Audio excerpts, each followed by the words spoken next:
Welcome to the Baseface Network.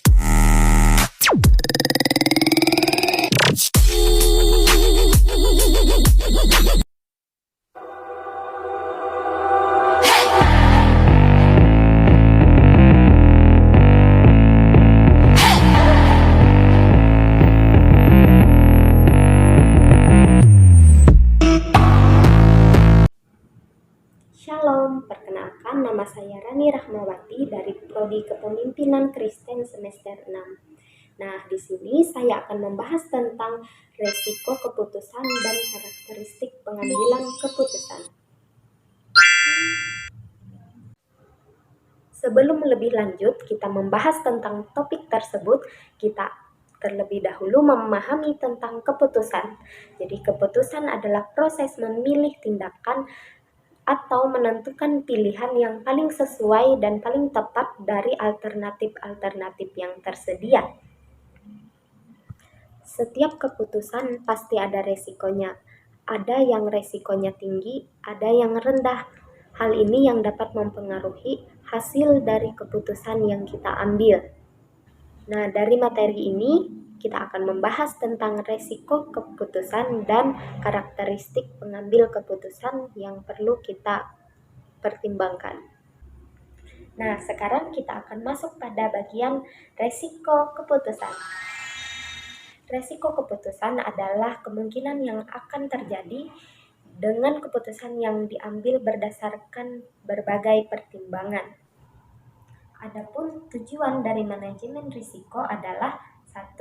Melacak sumber-sumber risiko. 2. Meminimalisasi kerugian akibat terjadinya risiko. Yang ketiga, menjaga stabilitas dan pertumbuhan perusahaan. Melacak sumber-sumber risiko ini berguna untuk melakukan pengurangan dan pelacakan sumber-sumber yang berpotensi untuk mengancam produktivitas dan keberlangsungan dari bisnis yang sedang kita jalankan.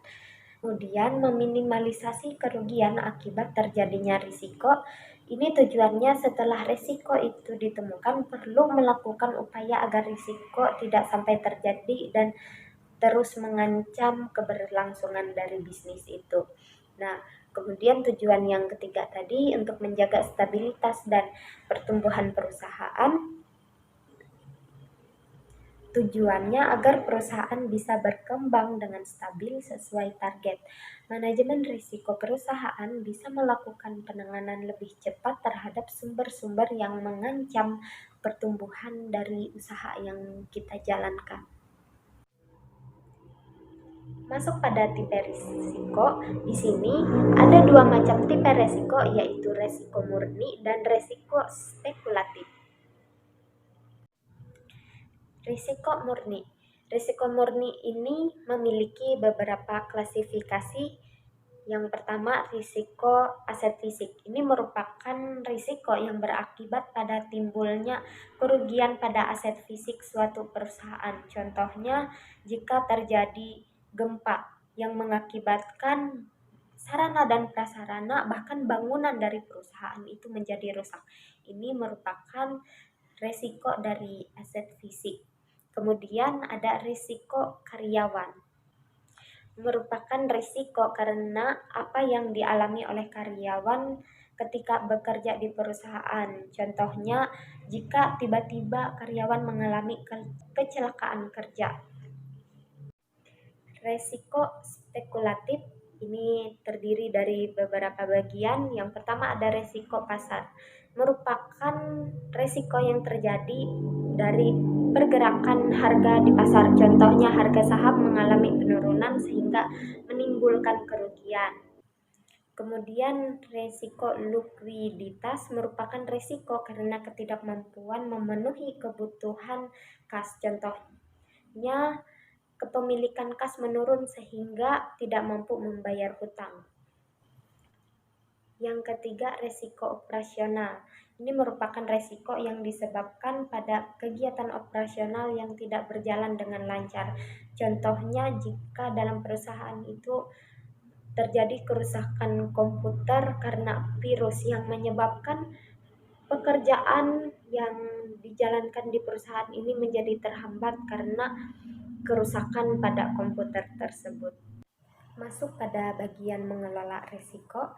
Resiko ini pasti terjadi dan sulit untuk dihindari, sehingga bagi sebuah perusahaan, apalagi misalnya perbankan, sangat penting untuk memikirkan bagaimana untuk mengatur dan mengelola dari risiko tersebut. Pada dasarnya ada 4 cara dalam mengelola risiko, yaitu yang pertama, memperkecil risiko dengan cara tidak memperbesar setiap keputusan yang mengandung risiko tinggi, tetapi cukup membatasinya, bahkan meminimalisasinya agar risiko tersebut tidak menjadi besar. Yang kedua, mengalihkan risiko. Keputusan mengalihkan risiko adalah dengan cara risiko yang kita terima tersebut kita alihkan ke tempat lain. Sebagian seperti dengan keputusan mengasuransikan bisnis guna menghindari terjadinya risiko yang sifatnya tidak diketahui kapan waktunya. Yang ketiga, mengontrol risiko.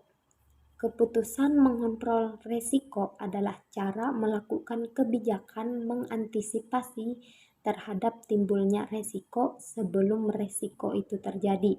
Kebijakan seperti ini biasanya dilakukan dengan memasang alat pengaman atau pihak penjaga keamanan pada tempat-tempat yang dianggap vital. Yang keempat, pendanaan risiko. Keputusan pendanaan adalah menyangkut dengan menyediakan sejumlah dana sebagai cadangan guna mengantisipasi timbulnya risiko di kemudian hari.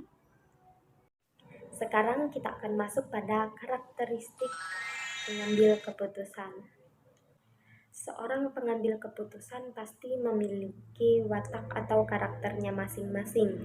Ada yang cepat dan ada yang lebih berhati-hati dalam bertindak, sehingga dia lebih mengedepankan risiko yang akan terjadi. Seorang pengambil keputusan harus mampu memberi pengaruh bagi keputusan yang dibuatnya, sehingga keputusan akan lebih memiliki mutu apabila dibuat berdasarkan karakter dari si pengambil keputusan tersebut, dan keputusan tersebut nantinya bisa diterima oleh banyak orang. Adapun keputusan tergantung karakter individu masing-masing, yaitu contohnya yang pertama, takut dengan resiko yang akan terjadi. Karakter ini di mana seseorang pengambil keputusan ini lebih cenderung berhati-hati dalam melakukan pengambilan keputusan, karena bisa saja keputusan yang dia ambil justru berdampak negatif bagi semua pihak dan akan menghancurkan karir dari pengambil keputusan tersebut.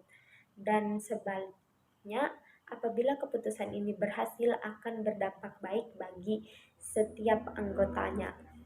Yang kedua, sangat berhati-hati dengan resiko.